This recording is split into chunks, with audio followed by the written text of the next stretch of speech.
Alhamdulillah wa kafa wa salatu wa salam ala rasulillah wa ala alihi wa sahbihi ajma'in, amma ba'd.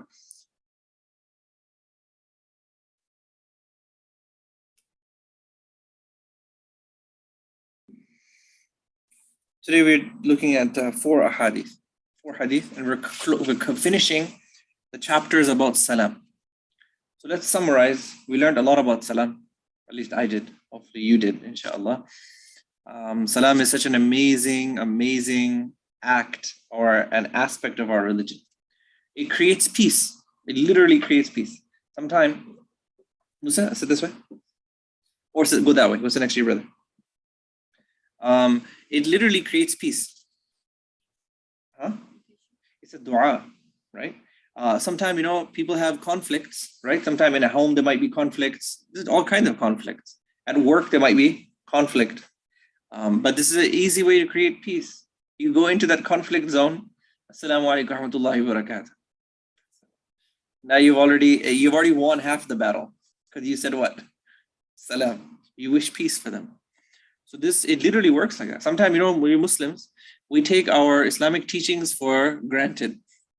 Sometimes there's small, easy solutions, Musa, right? But it's too easy, it's too small. So we think, no, it's not going to solve. My problems are very big. But we don't realize Islam is such a religion that gives you small solutions to big problems. Small solutions. So we have to believe. Why don't we take these small solutions of Islam? Because our faith, Iman, is weak. We should realize that our Creator is like that. He's had rahmah on us to give us Islam.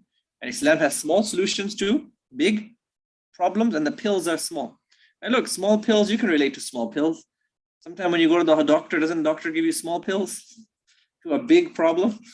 Like you might need, you have a runny nose, headache, this, that, and gives you one antibiotic, small, tiny pill. You trust your doctor? You say, yes, doctor, there's one small pill is going to cure me. So Islam is like that. It's filled with small little pills. So we learn them, and then we trust in Allah subhanahu wa ta'ala, the words of the Prophet sallallahu alaihi wasallam. As long as you have faith, and then you do it, it'll work. Okay?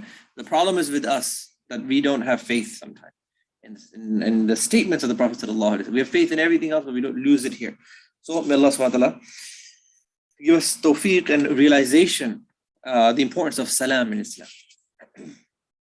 So the first chapter here, باب في تحريم ابتداء الكافر بالسلام وكيفية الرد عليهم واستحباب السلام على أهل مجلس فيه مسلمون وكفار. There are two aspects that these three hadiths are going to highlight. One is that it's haram for you don't do salam to non-Muslims. It's prohibited for us. You can't say assalamu alaikum to non-Muslims. If it's just a non-Muslim, you cannot. But what if he said salam to you? Like at school places, they've always learned salams, right? And they say it to you. If they do, then the response is wa alaik. Or you can say yahdikumullah. The non-Muslims say salam to you, you just say yahdikumullah. When you're doing salam to them, you just do the regular greetings. How are you doing this morning? Good afternoon. That's it. That works for them. Because salam is like such a high, it's just Allah subhanahu wa ta'ala, our Creator, has not allowed it for a non-Muslim. They don't deserve it yet. Inshallah, once they accept Islam, they will say assalamu alaikum. The other thing is that what if you have a gathering and you have Muslims and disbelievers? You have an audience, big audience, and there's Muslims there and there's no. Can you get on that audience and say assalamu alaikum? The answer is yes. So what you do at that time is when you're saying assalamu alaikum to a mixed gathering, then you make intention that you're saying salam to the Muslims. That's the way it works. Or you can say in a mixed gathering, you get onto the stage and you say assalamu ala man ittaba'a al-huda. Now you're safe. Salam on the one who's following the guidance. All right, the first hadith by Abu Hurairah radiyallahu anhu, anna Rasulullah sallallahu alayhi wa sallam قال لا تبدأوا اليهود ولا النصارى بالسلام. Mean the Yahud and Nasara don't start off with salam to them. And obviously other religions are also included in this. فإذا لقيتم أحدهم في طريق فاضطروه إلى أضيقه. If you meet any of them in the pathway, then force them to the narrow ways. I've already explained the salam, that it's prohibited that you say salam. This last part, it's talking about when they're causing trouble. Like let's just say the non-Muslims are causing trouble to the Muslims. So it's saying that you be honorable. Don't let them get the main highways. That's how you walk on the main roads. And if they have to be forced to the narrow ways, let them. But again, this is in a hostile situation. In a hostile situation, and also we can maybe learn from this that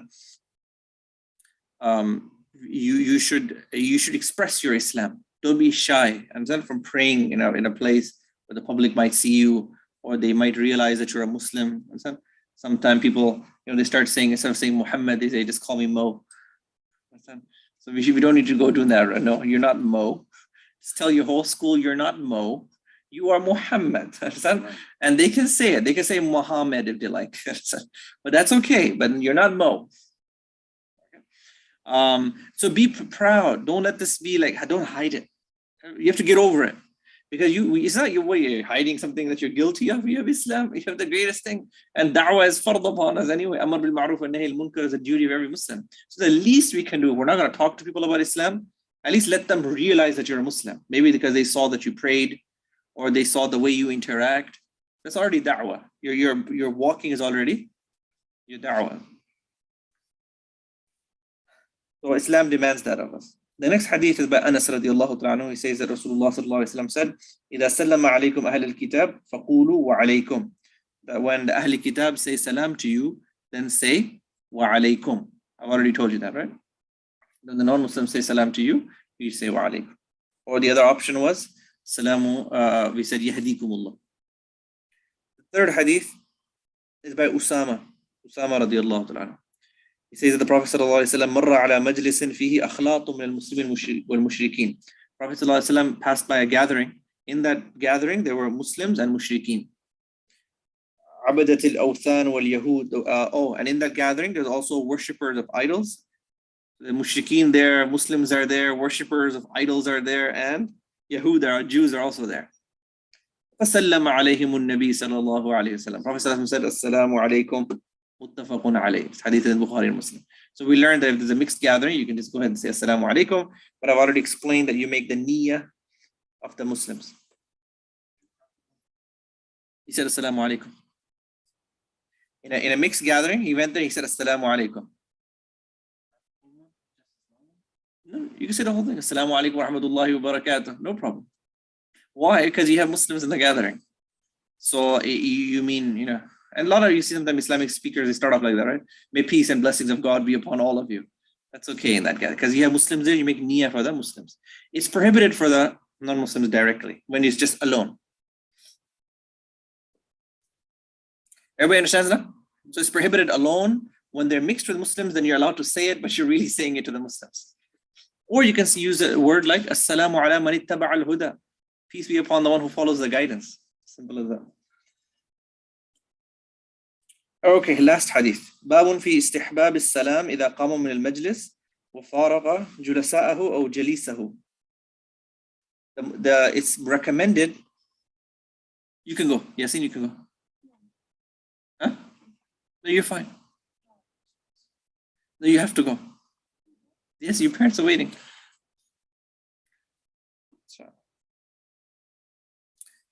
Is that yours? That's yours? All right.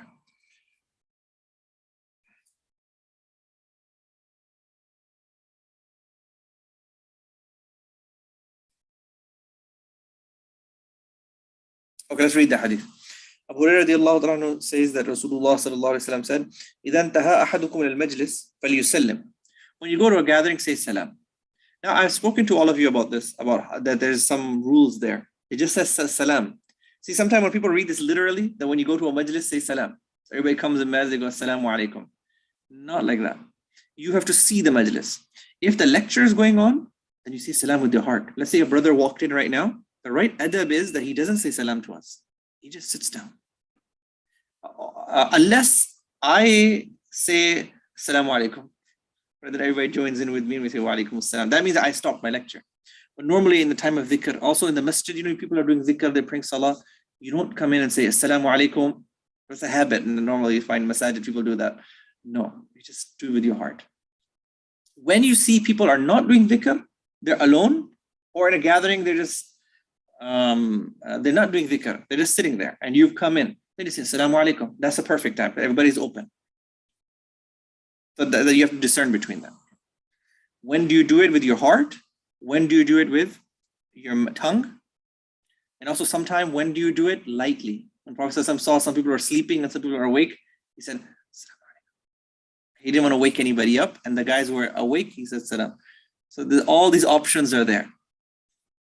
Salam with your heart, or salam with your mouth, or lightly.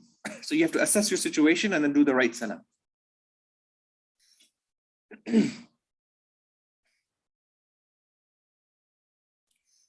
فإذا أراد أن يقوم. So let's say you came into the gathering, they weren't doing dhikr, they were all just sitting quiet, you're like, Assalamu alaikum. Then you intended to get up and go, right? And then at the same, but there's no lecture, everybody's just sitting around, right? So when you get up, the hadith is saying, say salam again. Assalamu alaikum wa rahmatullahi wa barakatuh. You're leaving again. فَلَيْسَتِ الْأُولَى بِأَحَقٍ مِنَ الْآخِرَةِ. The first salam that you said, it doesn't take the place of the last one. It's saying that when you came into a gathering, some people feel that if I've come into a gathering, I said salam once, I don't need to say it when I'm leaving. I should just leave without salam.